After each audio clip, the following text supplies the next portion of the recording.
Welcome, everybody, to the Cone of Shame Veterinary Podcast. I am your host, Dr. DrAndyRoark. Guys, I'm back experimenting. This is part 2 of my recent experiment of live streaming the podcast into the Uncharted community. And so I got questions from the Uncharted veterinary community. If you're not familiar with those guys, you can check them out at unchartedvet.com.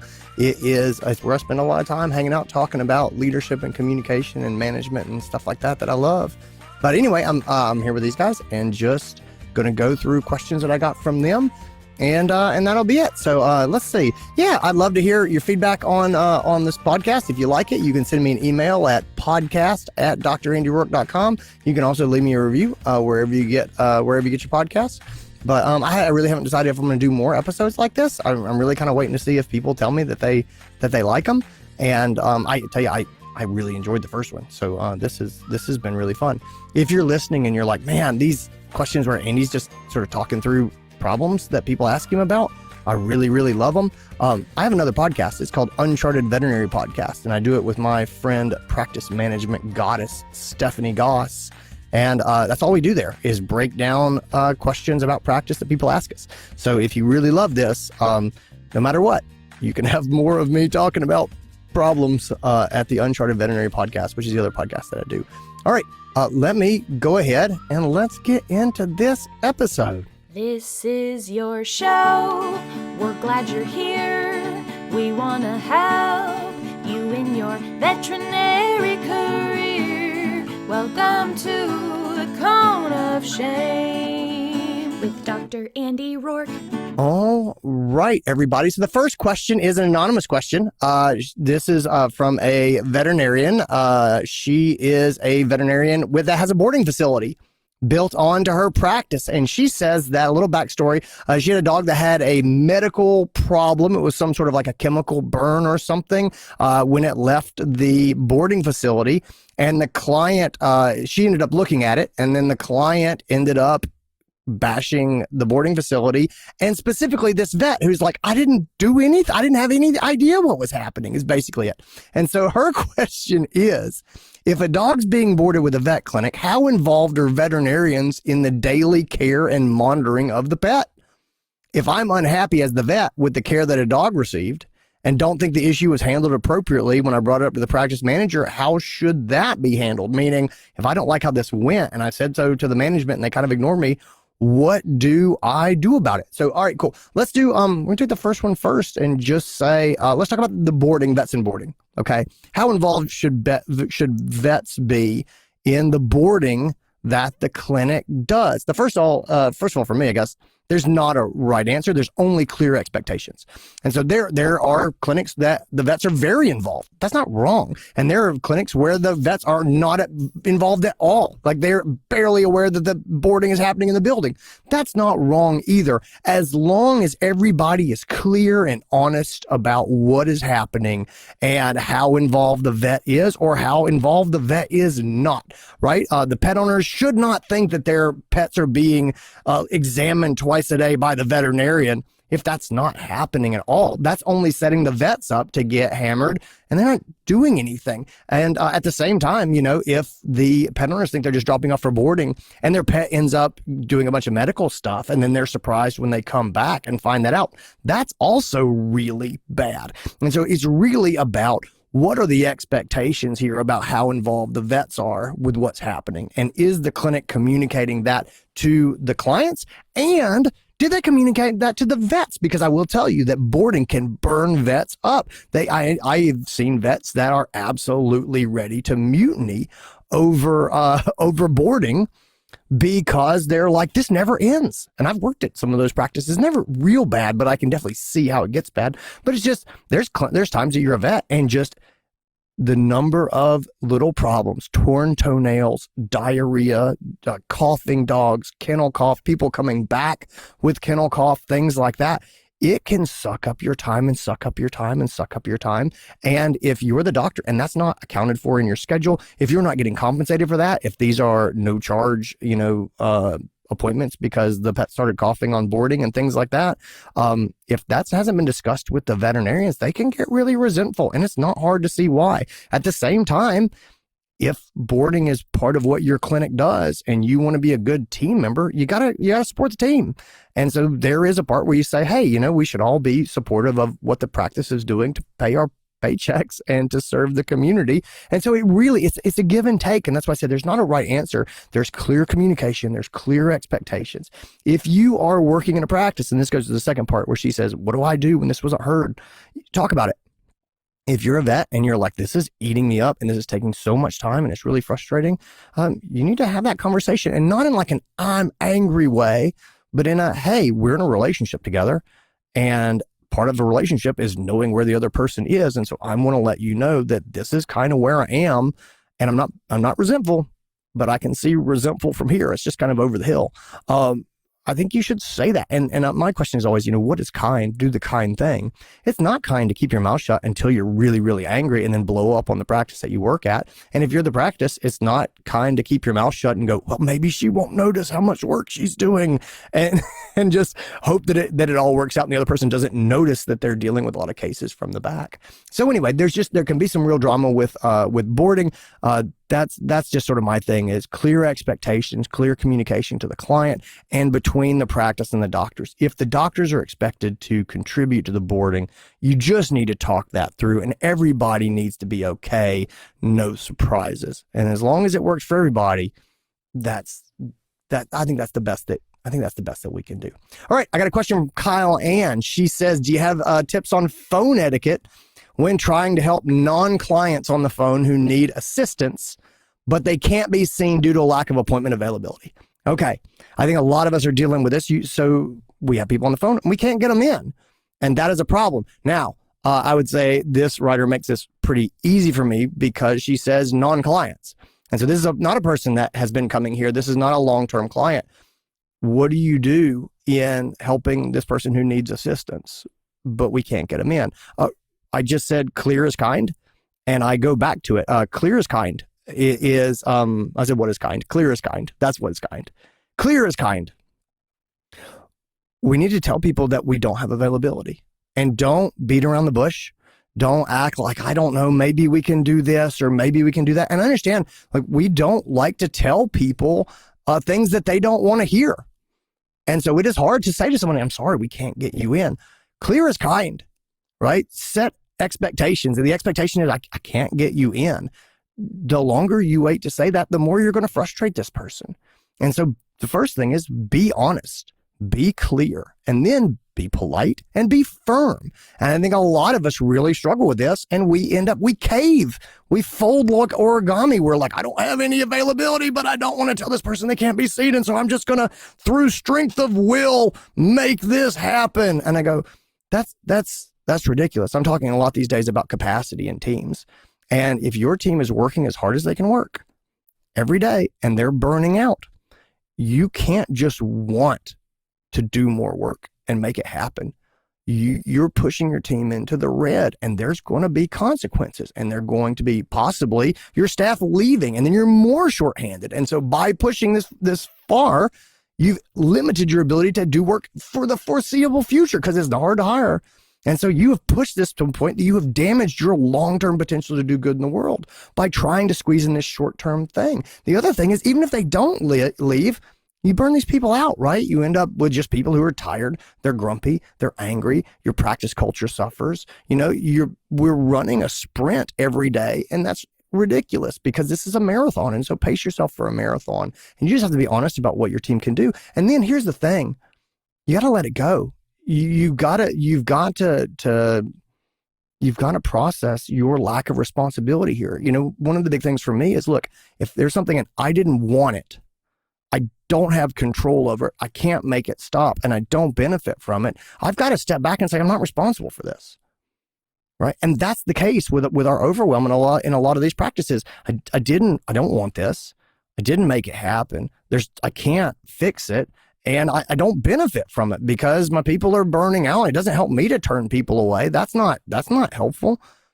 And so at some point I have to say, well, if all those things are true, then I'm not going to hold myself responsible and beat myself up about it. I hear from practices that are like, our front desk just apologizes all day long. I'm like, you have to stop. That's not healthy. It's not healthy for practices to be on the phone apologizing all day long. It is what it is. I didn't want this to be the case. The honest truth is we're not taking new clients. Just say it and be kind and be firm. And then facilitate this person getting seen somewhere else. And that doesn't mean you have to call and try to get them an appointment. Give them a recommendation. If you can't see them, then tell them, if you were them, where would you go? And this idea that we don't refer to other general practices, that's ridiculous. That doesn't make any sense. That is penny wise and dollar foolish, right? We are trying to do good in the world. We've got more business than we can do. Take care of the people who come to your practice and help other people get seen elsewhere and feel good about yourself and go on with your life and stop burning yourself out and burning other people out. Hang up the phone, right? Practice saying no by saying yes. And so this is the one piece of phone etiquette is be clear. We cannot do this. We are not doing this. I have some recommended practices you can call who do good work, and say it. Don't tell people what you can't do for them any more than you have to. Tell them what you can do, right? When they say I need to get in, we'll say I can get you in, and it's going to be in January to get in to start a new client relationship here. And that's not saying, no, I can't see you. It's saying, I can see you in January. And if they want to do that, they can. That's fine. If they say, I can't do that, and you say, great, well, I can refer you to another vet practice. And I'm trying to tell you what I can do for you. But ultimately, I'm not going to waver. These are the boundaries. And so I know that we struggle a lot with the desire to get people in and help people. I know that it feels awful to send people away. These are things that we have to do right now, guys. It really is a question of, do you want to do a good job today, or do you want to do a good job in your career? Because if you quote unquote do a good job by squeezing everybody in today, you're not going to do a good job in your career because you're going to be short staffed and you're going to be burned out and you're going to be angry and you may end up depressed. And so anyway, that's kind of my thing. Clear is kind, be honest, facilitate them as best you can in getting seen. And that doesn't have to be at your practice. And tell them what you can do as opposed to just focusing on what you can't do. Jody asks, what are the best things to do for your staff on one of those crazy days when everything is on fire to keep them motivated? I'm getting a lot of questions like this. How do we keep morale up? How do we keep people motivated? How do I make people feel appreciated? I love this question. Here's the answer. I have no idea. Here's why. Because I don't know your staff, and every staff is different. And that's not good or bad. It's just the truth of the matter. And so you say, what are the best things to do for your staff on those crazy days? My advice to you is ask the staff. Ask them what they want. Ask them what makes them feel good on those crazy days. Now, you have to ask it in a certain way, because what I've found is if I go to the staff and I say, guys, when we're crazy like this, what would make you feel better? They have no idea. And of course they don't, because if I came to you and you had a really bad day and I was like, what would make you feel better? You're like, I don't know. The truth is, ask them.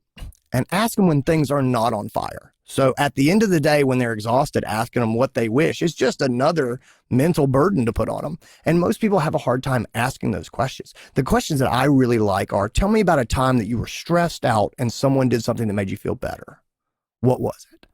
And so ask them questions like that. Tell me about a time that you felt really appreciated. I love those questions. What's your favorite snack? What's your favorite candy? What's your favorite music? What's your language of appreciation? And there's a book. It's called The 5 Languages of Appreciation in the Workplace. It's written by the guy who wrote The 5 Love Languages. They're the same book. Just so you know, they're the same book. One of them is just work appropriate. But it's good stuff. If you want a quick read, there's 5 languages that make people feel appreciated. I'm going to try to rattle them off. It's words of affirmation, it's service, it's quality time, it's gifts, and it's physical touch. Bam, nailed it. That's the 5.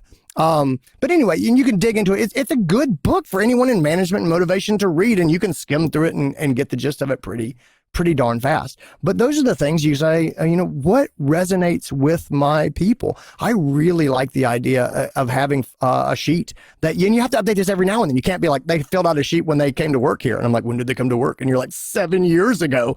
I'm like, how do you know they still like Butterfinger? It's like, who stops liking Butterfinger? People's preferences change. And so just update it. But some questions like that, not when things are on fire. Those things are good, but it helps you figure out what motivates people so that so that we can do those things. One of the things you can always do in the moment, is when people are really working hard, go the extra mile to make them feel seen. It doesn't cost anything. You don't have to buy anything. It's just taking a moment to say to somebody, not I appreciate you or thank you, because those are just really generic. It sounds something like, hey, I want to tell you, I saw earlier today when we took that patient out of its little den and you dove in there and just cleaned it out and wiped it down and you were just on it. And I just want to tell you, I recognize how hard you work around here. And I recognize that you could have been like, that's not my job, and backed away, but you didn't. And it's hard for me to express how much I appreciate you and what you do here. And if that sounds heartfelt, it's because it is, because I'm imagining one of my texts. And you go, yeah, it's not buying anything. It's not having anything. It's not planning anything. But sometimes people just want to feel seen. And that is something that we can always do, but you got to be present. You got to be on the floor. You got to be paying attention, and you have to set out to do it. And you can't do it for the whole team at once. It has to be a thing where you catch people who are really going to town. But anyway, that is something that even if you're unprepared, you can make people feel seen, but you have to give it a little bit of thought, and you have to get their attention. You have to talk right to them, look them in the eye, and make them feel seen. Jen asks, what's the best thing to do when you're feeling overwhelmed? She has a follow-up question, which is, what advice would you give to those who are having trouble setting boundaries at work? I'm going to take the first one first. What's the best thing to do when you're feeling overwhelmed? I think a lot of us are feeling overwhelmed. I'll run you through my list. Number one is make a list. I think of like Dumbledore's pensive. A lot of times we've got this nebulous list in our brain. And I tell you, that's the worst part for me of feeling overwhelmed, is the emotional feeling of, I just have so much to do. And you're like, Andy, what exactly do you have to do? And I'm like, I don't know. Everything. I just feel like I have to do everything. I think a lot of us get that place. You got to get out of there. And the quickest way to get out of there is you have to crystallize what you're up against, right? You have to turn this nebulous cloud of stress and anxiety into something tangible that you can look at and measure up and make some plans about how you're going to address it. So the first thing is just get it down. You can use a to-do list app, you just write it on paper, but you've really got to take the floating anxiety in your mind, which is driving that feeling of overwhelmed. You got to translate that into something tangible that you can actually see. And then you look at this list and you ask yourself, what here is actually on fire and what's just smoking from the things around it?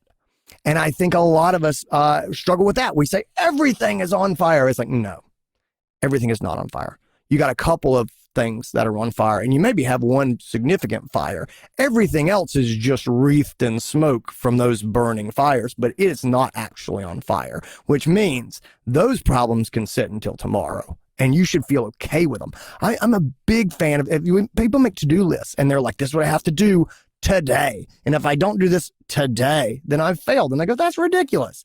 It can't be about what you did today. It's got to be about, this is my to-do list, and this is what I'm going to do today. And this is what I'm going to do tomorrow. And this is what I'm going to do next week. And you're already lifting that overwhelm off your chest just by saying, I see this and I'm saying it's important and I commit to doing it next week.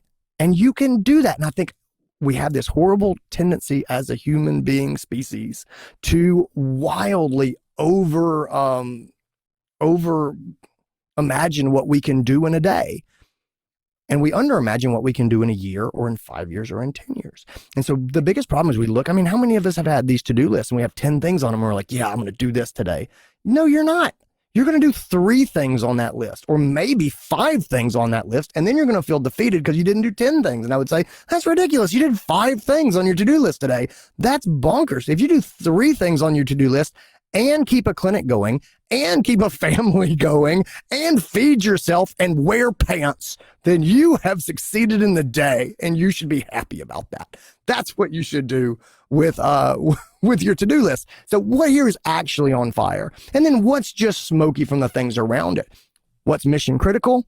What's causing the most pain? Meaning, what is bothering me the most? Some of this is mental health stuff where it's like, I understand organizationally what the top priorities are, but this squeaking chair makes me angry every time I sit down in it. And I would say, that's causing you pain. Yes, there's other things that are important, but that squeaking chair is bothering you every time you sit on it, and it's affecting your headspace and your enjoyment of being here. And so for me, that is the thing that's actually bothering me more than anything else. So fix the chair. Just grease the chair, right? If it's causing you pain, then fix it. And the last thing is, what will free up my capacity? And so I'm looking at my to-do list. What is mission critical? What is bothering me the most? And the last thing is, what will free up my capacity? Meaning, I want to prioritize the things that are going to give me more time to deal with the other things. And so you might have something on your task list and say, this is not super important, but it takes a ton of time, and people keep asking me about it and asking me about it and asking me about it. And I go, well, if you got that off your list, then people would stop asking you about it and you would have time to do the other thing. So even though it by itself isn't that important, getting it done will free up your capacity. And so anyway, those are the ways that I look at being overwhelmed. I hope that that's something helpful. The second follow-up question is, what advice would you give those people who have trouble making boundaries at work? And I kind of touched on this when I talked a little bit earlier about the phone calls and people wanting to get in and us not having space, right? The big keys for me in setting boundaries at work is you need to make boundary decisions intentionally and when you're not in the moment. The biggest way that we fail in personal boundaries is we're like, when it happens, I will say no. No, you won't. And that's okay. It's because you're a good person and you want to help people. And if you have not clearly committed to what you're going to do, then it's a toss up in the air. And if it comes down to looking at this person who's got tears in their eyes and saying, no, I'm not going to help you, and that's boundary setting, then you're going to fail every time. And you probably should, because it means, again, that you're a good, caring person. The only way to make this stuff happen, guys, is to think about the boundary failings that we have. Where do we fail to set boundaries? How do people set us up so that we say yes and then we regret it or we're resentful later on? If you are having those experiences where you say, I say yes, and then I'm angry about it later, I would say to you, my friend, that's resentment. You're feeling resentment. And the fact that you did this and you felt resentful of it, to me, that means you need to fix the problem for next time. And that is about making decisions when you're not in the moment. Moral decisions made on the floor are a real problem. And they're one of the big problems and why we don't have good boundaries in vet medicine. Because we'll say things like, oh, when the client comes in at the end of the day, and if they get in the door before we close it, then it's up to the doctor whether or not we see them. And I say, so you're going to see them, is what you're saying. Because the doctor is almost certainly not going to be able to look at this person who says, please don't make me leave. I drove all the way over here and my dog is sick and I please don't turn me away into the cold. They're going to say yes because they're good people. And make the decision ahead of time. We close at 6. We don't take walk-ins after 5:30. And it's not a question of asking the doctor because the doctor is not empowered to make that decision. That is a policy decision that was made. And we will apologize and let them know where the emergency clinic is. That's it. Maybe one of our techs can look and say, yes, this can wait until tomorrow, or no, it needs to go to the emergency clinic. But that's as much as they get. But that's a policy decision. And I know it all comes from a good place. It comes from us saying, well, I want the vets to be able to look at this and try to take care of our clients. Nobody's bad here. But at some point, you got to look and say, in this world where people are burned out and they're overwhelmed and they're working and they're working and they're working, if that's the reality in your practice, you, my friend, you need to set policies that protect your people. Now, in 10 years, when there is a global pet shortage, and you got nothing but free times, you can change that policy and say, no, when they come in, we're seeing them. You know why? Because we only see 5 appointments a day. Then that's a whole different thing. And I'm not saying you have to do that, but you can. Things change. And the fact that you make a policy right now doesn't mean you're not going to relax that policy when you hire the 3 doctors you've been trying to hire for the last 2 years. Then you can make that adjustment. But right now, you got to make the decision, make it ahead of time, make it with clear eyes, make it non-emotionally, and just make it, right? In order to do that, because a lot of people go, but this is painful, Andy. I feel bad turning people away or setting these boundaries or telling people no. There's really 2 mental shifts that have to happen if you want to feel okay with this. And in my experience, the first is you have got to stop thinking in the short term and think in the long term. I alluded to it earlier, but if you look at everything that walks in your door and say, I'm thinking about this today and the good that I can do in the world today, then you're going to suck it up and you're going to see every patient that comes in and you're going to take every phone call that rings through. That's not healthy, because the goal is not to be successful today. The goal is to be successful for 30 years or for the rest of your career. And so you need to look at it long term. And so if you say, I need to do maximum good in the next couple of decades, then pacing yourself makes sense. And you say, well, I'm not going to stay tonight and take extra cases because I need to rest so that I can continue to keep this up for the next year. As it's hard to hire people, and as we continue to be so darn busy, I've got to pace myself. And so I'm not thinking about today. I'm thinking about this year or the next 5 years or the next 10 years or whatever. But if you're only thinking about today, then you, my friend, you're in a sprint mindset of go, go, go, go, go, fall into bed, jump up tomorrow, and go, go, go again.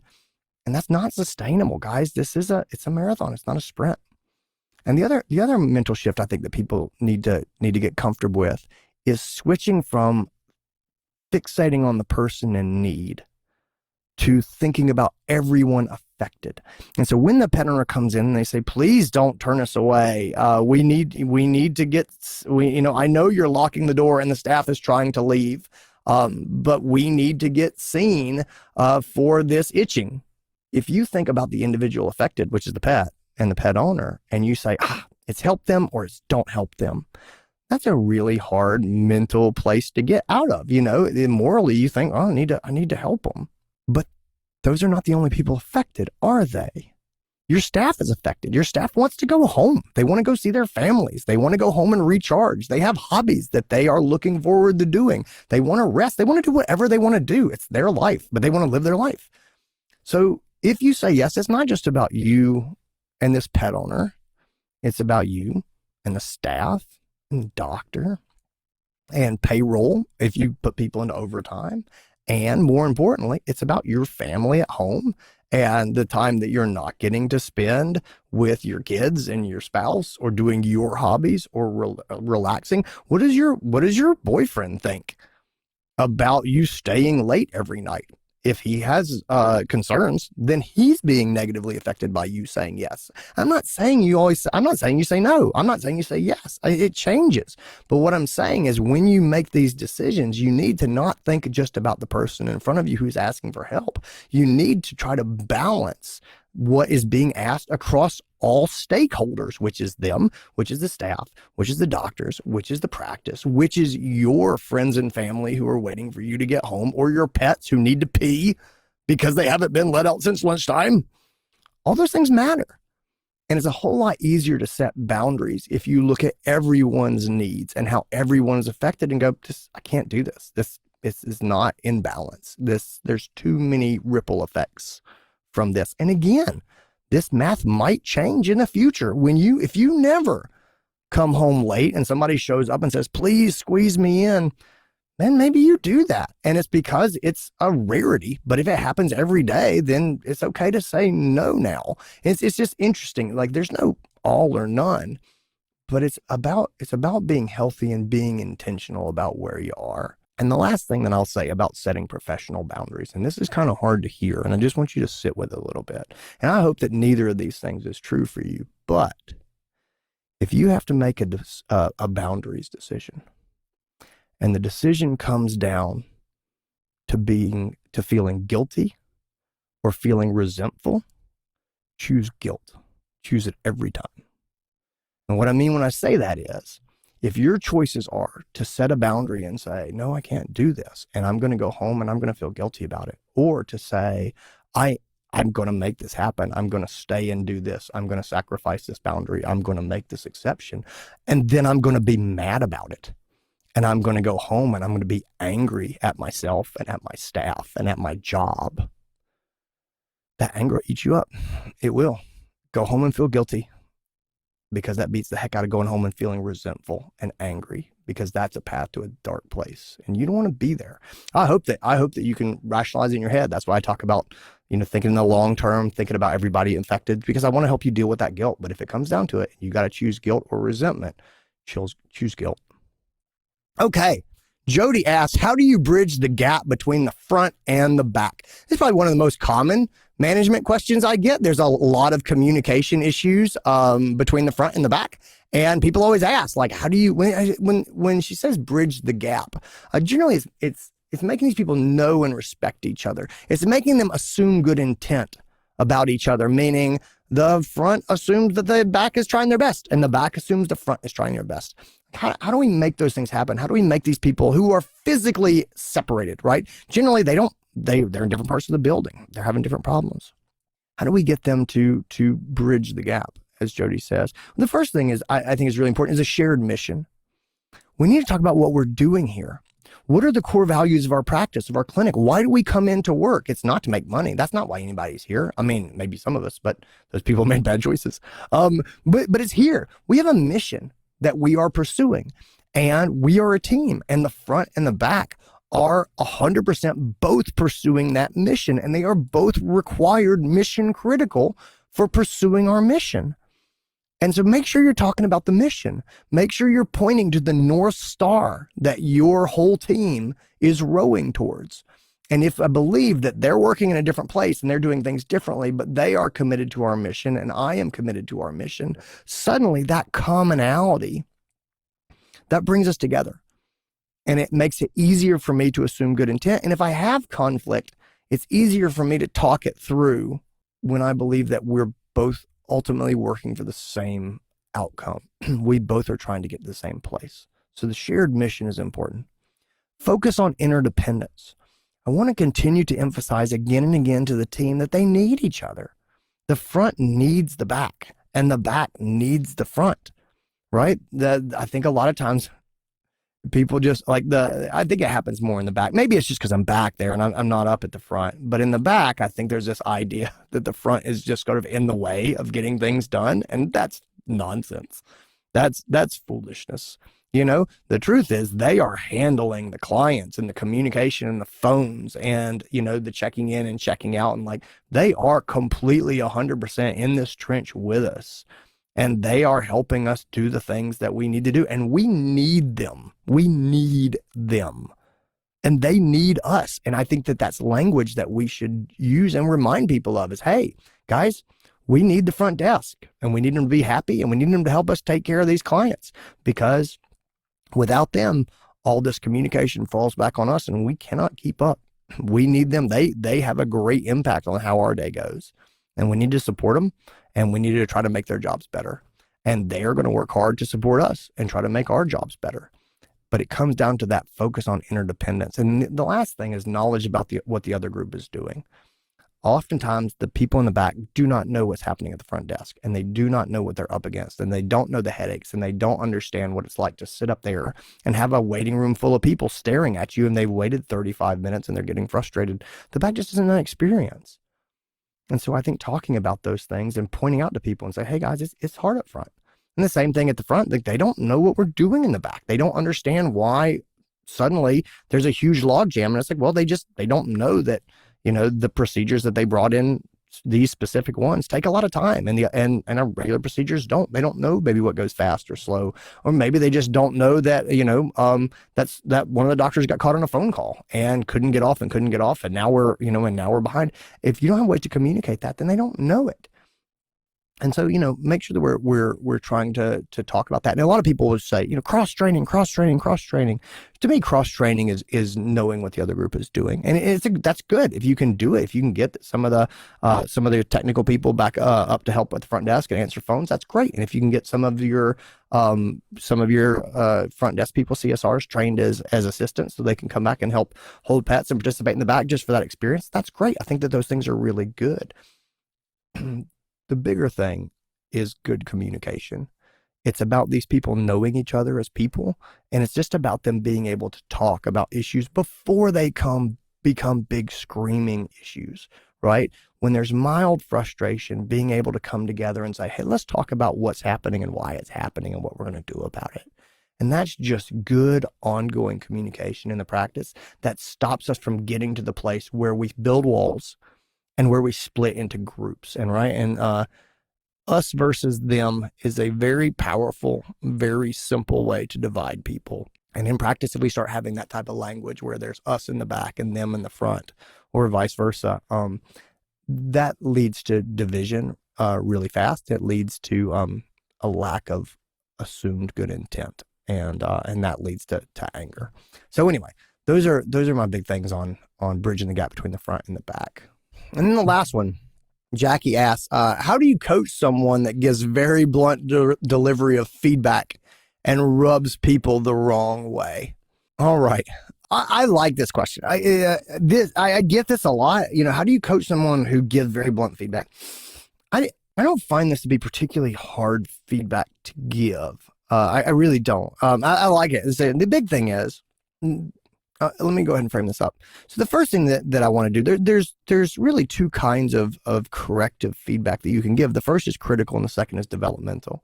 And so if you give critical feedback, then what happens is that's me saying, hey, you messed this thing up yesterday, and I want to talk about how you messed it up. Okay. And so that's critical feedback. Developmental feedback is me saying, hey, I want to talk about where you're going and what I want to see from you in the next 6 months. Hey, I want to talk about your developmental pathway and what I see as the next big steps for you to take to move onward and upwards, to be even more fantastic at your job than you are. I want to talk to you about the things that I'm really looking for you in the next year as far as your own personal leadership development. And that's developmental feedback. And it feels very different. It's not me saying, let's talk about how you screwed these things up. It's me saying, let's talk about the future and what we're going to do in the next year. And so this type of blunt feedback, I'm not going to hold it as a trial and be like, come back in here. Now you're going to sit here. I'm going to bring in the first witness to talk about your bluntness when you said, that's not what I asked for. Like, I'm not going to put them on the spot. We're not having a trial. We're not doing any of that. It says, hey, I need to talk to you.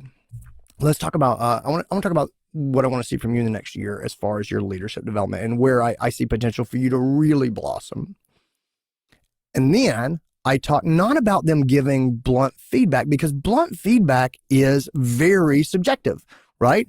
It's very subjective. What I consider blunt feedback, living in the southern United States my whole life, is very different than what my friend who lives in New York City considers to be blunt feedback.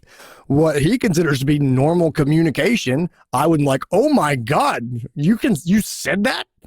It's a cultural thing. And I say that with love, but there are places where very direct communication is just the norm. And there's other places where that's just not how we talk. And so this person may fit like a glove in another place. I don't want to lose this person, but what they're saying is not wrong. It's just, it's being received in a way that they do not intend. And I talk a lot about how the person is being perceived, not what they're doing.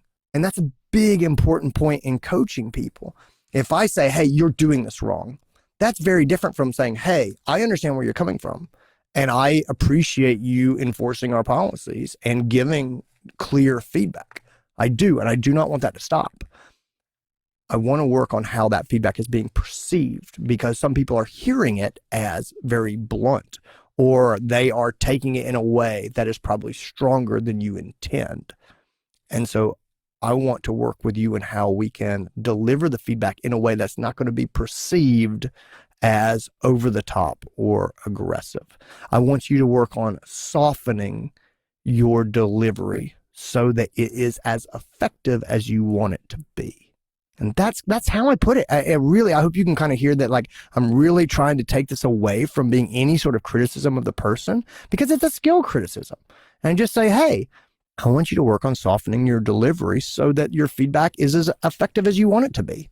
And we can talk about how to do that. And if they want specific examples, I hopefully can give them and say, here's some of the sort of the things that I heard.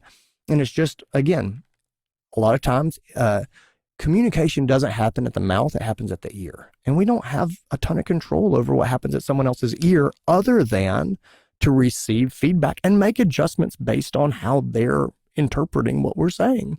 That's just life. It's not a critique of you as an individual or your skill or your smarts or anything else. I told you what it is. I gave you the feedback. This is where it is. Let's just make some adjustments and go on. You're doing great. I appreciate you. And that's, I try to keep it low stakes and just give that feedback. If you want to unpack it some more, we teach DISC in Uncharted. So DISC is a very simple style of communication profile. And so basically people kind of fall into 4 categories. D is a dominant, direct personality type. And that's often the ones that I get the feedback about. This person is very blunt. This person is probably just a D style communicator, which is, I think is great. I'm very comfortable with these, but they are straight to the point. They don't want details. They just tell me what I need to know, and I'm going to tell you what you need to know, and let's go on. And you guys probably work with this. A lot of doctors are that way, and they can be seen as uncaring. That's not true. That's not remotely true. It's just that they are no nonsense. Let's go. Let's get going. And that's their communication style. And what I love about DISC is it breaks people up, and you can say, oh, I know those people. I know exactly who that is. And I would say, great. Do you know how that person likes to communicate? And you say, yes, they're very direct. And I say, great. Here's a little trick. They also like to be communicated that way, which means, and that kind of makes the feedback even a little bit tricky if you don't do it right, because the person's like, I'm not blunt. This is how I would want people to talk to me. And that's true. That is how they want them to talk. It's like, this is how I communicate. I told you what you needed to know. Tell me what I need to know, and let's go our separate ways. And that's it. And so anyway, it's like Ron Swanson from Parks and Rec, because like, tell me what you want, and I'll tell you what I want. And that's it. Anyway, it's, I don't find it to be super problematic, because it's 100% just a, hey, this is how it's being received. You know, we need to adjust so that these specific people are hearing what you're saying, and your feedback's effective. Can you work with me on that? You know, help me soften it. And they're going to have to struggle, because a lot of times they're like, I just want to say it and go on. And I go, I get that. The worst case is I kind of have to get them to understand how blunt feedback does not save them time. They're like, I just tell them it saves time. It's like, you just tell them. And then they come into my office, and now I'm talking to them, and it takes me 30 minutes to talk them down. And now you and I are having this conversation. And if it keeps happening, we're going to have another conversation like this. And now if you want to have a good relationship with this person, you may have to go and apologize and tell them that you didn't mean to come off direct. And how much time does that waste, right? It's like, just soften your delivery. And ultimately, it takes more time in the moment and saves more time in the long run by far. And so I might have to explain that. Usually I don't. Usually I just say, hey, I want you to be more effective. This is what I need from you, is to soften the tone so that people perceive it differently. Guys, that's it. That's what I got. Those are my questions that I got from the Uncharted community. Thanks to everybody there who dropped those questions for me. Gang, I hope you enjoyed it. It's been a fun experiment. I'm going to go back to the lab and tinker around on this, and maybe we'll do some more of these. Maybe we'll switch it up a little bit. I don't know. We're going to see what happens. But anyway, gang, thank you guys so much for being here. If you enjoy the podcast, leave me an honest review wherever you get your podcasts. If you're watching on YouTube, click that like and subscribe button. Gang, I hope you all are well. Take care of yourselves. All right, talk to you soon. Bye.